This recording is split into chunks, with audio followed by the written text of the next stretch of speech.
কৌটোর মধ্যে সাদা তিল বাটা দিলাম। এই তিলটা একটু নুন আর একটু কাঁচা লঙ্কা দিয়ে বাটা আছে। একটু মশলা ধোয়া জল দিয়ে দিলাম। এবারে মাছ তিনটে, এই মাছটা আমি ইলিশ মাছের টুকরোটা আমি তিল দিয়ে একটু মাখিয়ে দিলাম।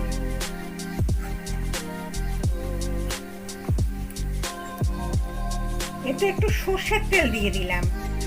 কাঁচা লঙ্কা চেরা দিয়ে দিয়েছি, এর মধ্যে সর্ষের তেল দিয়ে দিলাম। ইলিশ মাছটা কাঁচা ছিল, নুন আর হলুদ মাখানো। জলটা ফুটছে, এর মধ্যে আমি টিফিন কৌটোটা বসিয়ে দিলাম। যখন সাদা তিলটা আমি বেটেছি তার আগে আমি শুকনো খোলায় একটু নেড়ে নিয়েছিলাম, তারপরে বেটেছি একটু কাঁচা লঙ্কা একটু নুন দিয়ে। এটা চাপা দিয়ে দিলাম, 10 মিনিট বাদে খুলবো। ইলিশ মাছের তেল ভাপা সাদা তিল ভাপা রেডি।